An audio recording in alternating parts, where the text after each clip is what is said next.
அவையிலே ஒரு காதியும் ஒரு பத்திரிகையாளருமான சகோதரர் ஃபரீலை பார்க்கிறேன்.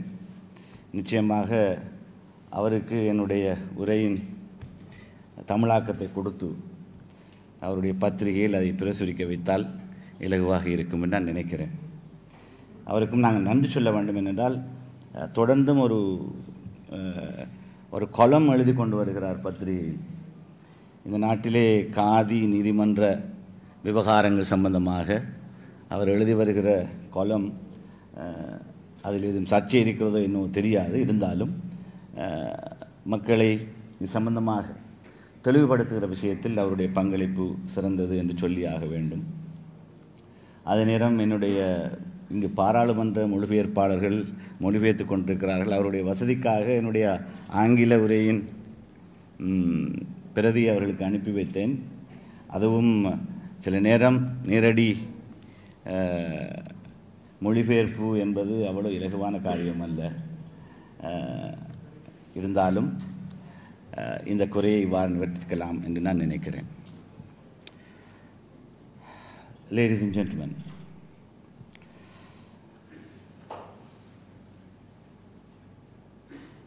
I had the good fortune of having an advanced soft copy of the book that is to be launched today. And when I had a cursory look at the contents of the book, it was very fulfilling and satisfying experience. Then I was also somewhat concerned, having read Chulani's and Faizun's article. There were a few pot shots again at us, the Muslim politicians. So I needed to carefully prepare my speech. So no, it's all in good spirits, and it's important that we must explain ourselves. I commence by expressing my appreciation of the singular privilege accorded to me by requesting me to make the keynote address at the launch of this erudite exploration of the rights of Muslim women of Sri Lanka. Women Claiming Rights and Spaces is the title of the book that is introduced today. The title implies that the women dealt with in this document are presently denied both their rights as well as their space in our vibrant, plural, democratic society. One claims what one is denied. However, the subtitle is more specific and a little more conciliatory. It explains that the book is about activism to reform Muslim personal law in Sri Lanka. To begin with, I must reassure all of you that I fully endorse the purpose of the book. I am in agreement with most of its contents. I hope to make this an opportunity to express my views both as a leader of the Sri Lanka Muslim Congress that is focused on Muslim perspective in national politics, and also as a Minister of Justice in a plural democracy such as ours. Given the stubborn insistence of the title and the mild explanatory tone of the subtitle, I am reminded of a brilliant prognosis made by a scholar and a great feminist, Gayatri Spivak. In her famous essay entitled, "Can the Subaltern Speak?" she says, "There is no virtue in global laundry lists with woman as a pious item. Representation has not withered away.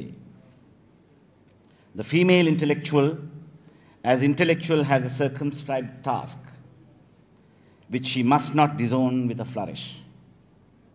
End of quote.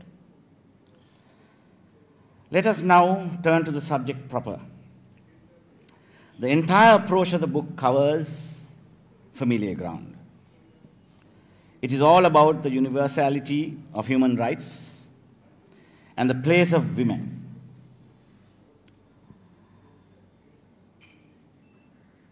In the introduction, one comes across a startling conclusion that is indicative of the crusading spirit of this very bold initiative by the Muslim Women's Research and Action Forum. I refer to the statement that appears earlier on in the introduction. I quote, "Attempts at legislative reform of Muslim law have been unsuccessful due to a growing Muslim lobby which has preferred to see reform as an interference with the religious identity of the Muslim community and an attempt to tinker with the Word of God. While I appreciate the sense of indignation and the reformist zeal contained in that statement, I would like to dispute its contention. Reform is a process. The Universal Declaration of Human Rights was adopted by the United Nations General Assembly on the 10th of December 1948. Reverend Martin Luther King was marching and chanting, "We shall overcome," the issue of segregation, even in the mid-60s.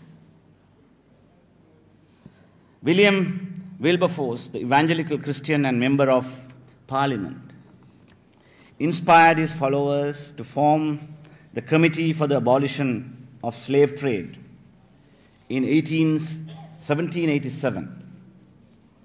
It took another 20 years for the Act of Abolition to get past the House of Commons in 1807. It took another 2.5 centuries for it to have its impact in the shining citadel of freedom as demonstrated in the town called Selma in the state of Alabama.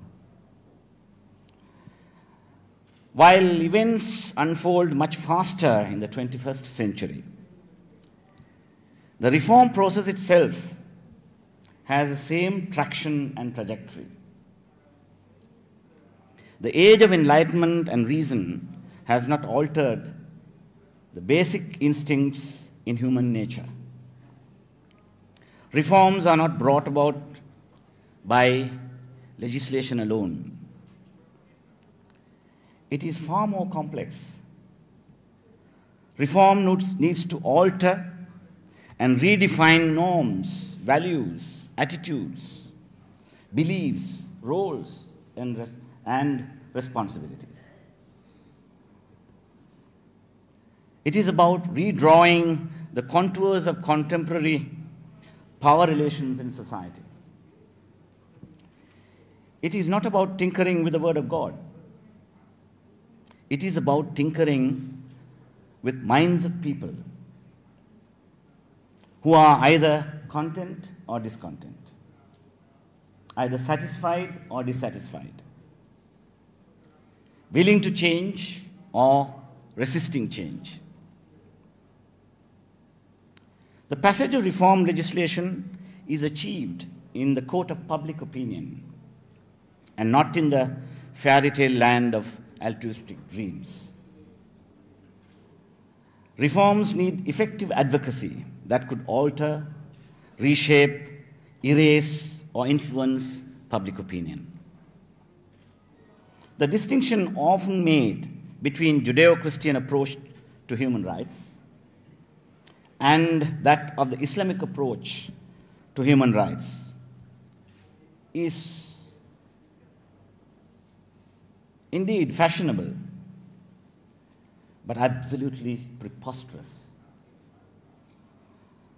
Almost all Islamic nations are signatories to the Universal Declaration of Human Rights, the UDHR, the International Covenants on Civil and Political Rights, and the International Covenants on Economic, Social, and Cultural Rights. Hence, the Islamic world is intrinsically committed to the universality of human rights the Cairo Declaration on Human Rights in Islam that was adopted and issued at the 19th Islamic Conference of Foreign Ministers in Cairo on the 5th of August 1990 is explicit on the rights of women and children. I don't want to go into the details of it for want of time, but then one cursory glance at that declaration shows the level of commitment towards our women and children that is shown from that declaration. I must, however, confess that we do have a problem. We approach women's rights and children's rights by attempting to determine the compatibility between universal norms and Islamic norms.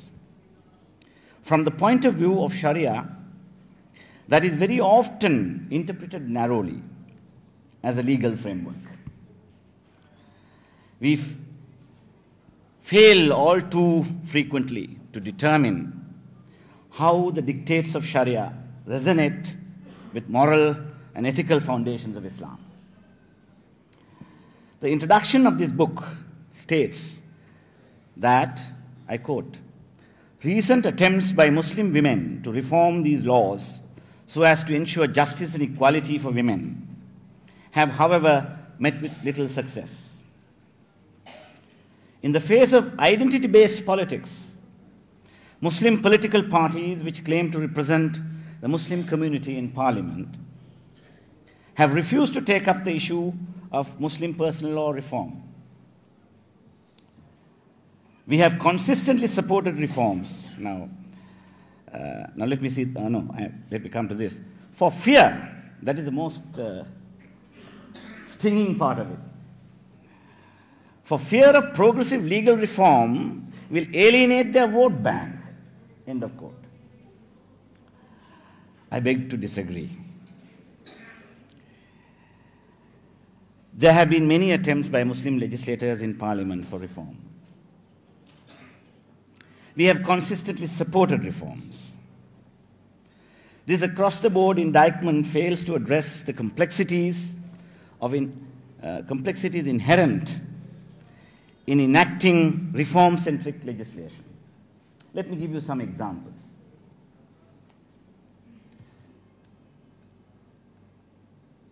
I was trying to recollect as to how these assumptions came about. I must thank Chulani for having shared this book with me in advance so that I was able to defend myself at least. When I try to recollect as to how these assumptions perhaps have come to be formed, few incidents came to my mind. There was an attempt to decriminalize abortion. There was an attempt to criminalize marital rape, both leading with amendments to our penal code. To tell you very frankly, it was just not us Muslim members of parliament. All across the board, most of them Sinhala Buddhists, the Christian members, the Tamil members, all were equally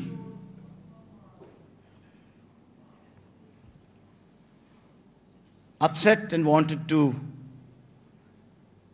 suggest changes because they felt that both these issues were culturally very sensitive.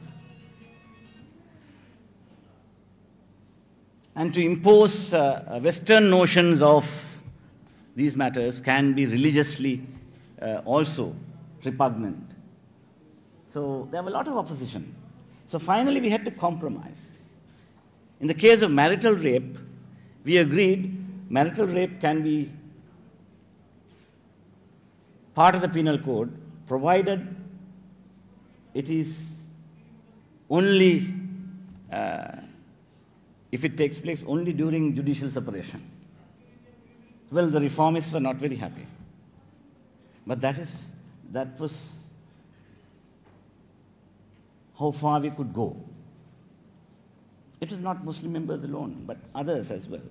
Then, when it came to decriminalizing abortion, there again, the Catholic members asked the then Prime Minister Ranil Wickremesinghe for a conscience vote. Well, he saw the dangers in allowing a conscience vote, but he didn't want that to become a practice. Though he was inclined to do so, he discussed it with us.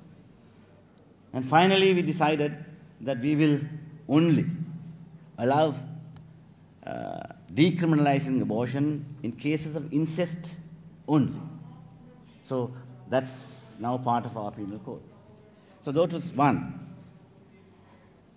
Then I also clearly remember a case. I mean, this perhaps was the more compelling reason for this assumption regarding the Muslim members of parliament would have come about. That was when the Parliamentary Select Committee was deliberating on making post-enactment judicial review possible. All of you know that right now in our constitution it's only pre-enactment review.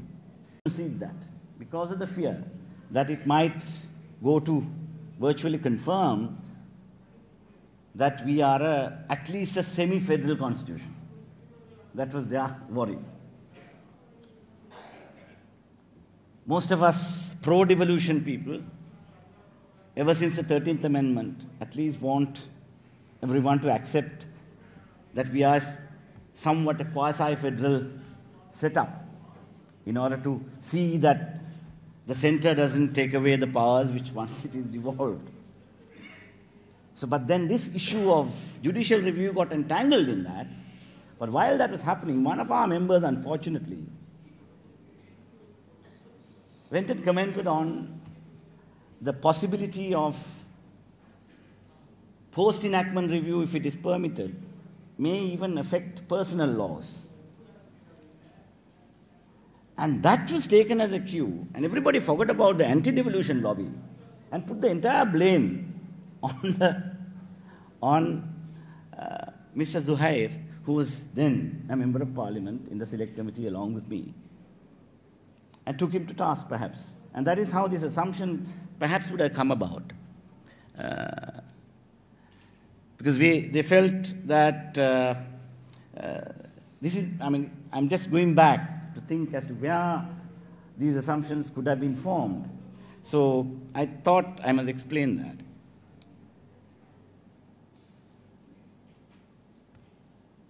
Then when the Supreme Court disregarded AG versus Reed in Abesundara versus Abesundara, everybody agrees, and His Lordship also has critiqued that judgment.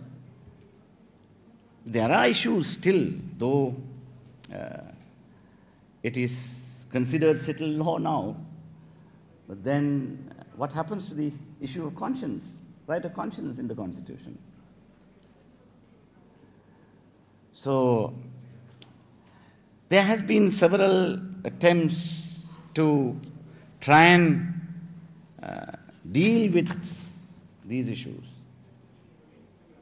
But then, as Justice Masuf was speaking, I was going to even suggest to him, because perhaps, getting unanimity sometimes is not always possible. You can strive towards consensus. And that is what Islam says. Mashura is an issue of consensus. You listen. As a chair, you ultimately decide what is best and then leave the rest to God.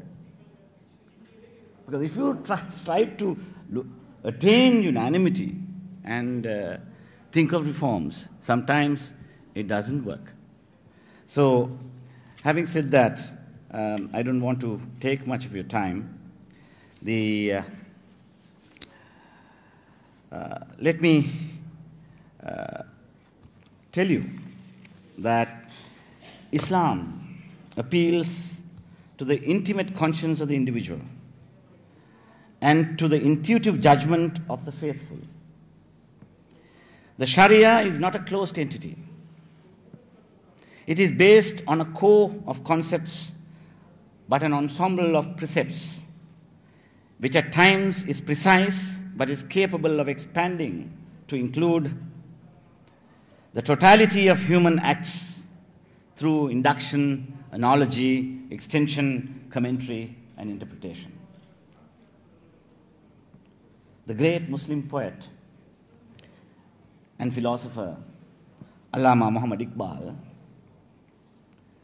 his dictum is most relevant for our Muslim community in understanding the spirit of Islam in contemporary times. Iqbal finds Islam to be essentially humanistic and reformative. His formal arguments meet the principles of Islamic jurisprudence. Iqbal finds ijma as an inherent principle for change in formal religious interpretations. Ijtihad, which Chulani and Faizun had referred to in the article. These principles of movement and reform to adjust with an ever-changing reality is something that we can fall back on. It is also a democratic principle, as it is based on the popular opinion of the Muslim community. Therefore, I conclude by quoting Allama Iqbal, open quote, "Let the Muslim of today appreciate his position, reconstruct his social life in the light of ultimate principles, and evolve out of the hitherto partially revealed purpose of Islam, that spiritual democracy which is the ultimate aim of Islam."